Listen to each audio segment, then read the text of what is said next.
டே 2ங்க. இந்த வீடியோ பார்த்தீங்கன்னா, நேத்து எடுத்தது. நேத்து வந்து கரெக்ட்டா வெயிட் செக் பண்ணிட்டு, அதுக்கப்புறம் தான் இந்த டே ஸ்டார்ட் ஆச்சு. காலையில சாமிக்கு பார்த்தீங்க அப்படின்னா, பால் பாயாசம் செய்யலான்னு சொல்லிட்டு அதான் செஞ்சுட்ருக்கேன்.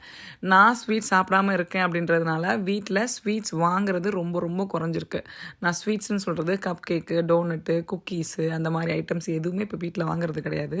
ஊர்லேருந்து ரீசென்ட்டா வந்து கொரியர் அனுப்பியிருந்தாங்க. அந்த கொரியர்ல கொஞ்சம் இந்தியன் ஸ்வீட் அனுப்பியிருந்தாங்க. ரொம்ப நாளைக்கு அப்புறம் ஸ்வீட்டுன்னு வீட்ல இருந்தது அது மட்டும் தான். அதுலயும் பாதி கொண்டு போயிட்டு ஸ்கூலில் ஃப்ரெண்ட்ஸுக்கெலாம் கொடுத்துட்டேன். ஸோ அதுலேயும் பாதி காலி ஆகிடுச்சு. அந்த மாதிரி ஸ்வீட் சாப்பிட்றதே கொஞ்சம் கொஞ்சமாக குறைஞ்சதுனால இப்போ கடைக்கு போனோம் அப்படின்னா கரெக்டாக காரம் இருக்கிற செக்ஷனு, இல்லை அப்படின்னா அது ரொம்ப பசிக்குது அப்படின்னா சிப்ஸ் ஏதாவது வாங்கிப்பாங்க. இப்போ அதையும் கொஞ்சம் கொஞ்சமாக குறைச்சிடலாம், பிரச்சனை இல்லை.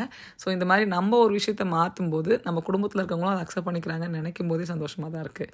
சரி, எது எப்படி இருந்தாலும் சரி, நம்ம வந்து வெயிட்டை குறைக்கிறத யாருக்காகவும் காம்ப்ரமைஸ் பண்ணிக்கவே கூடாது.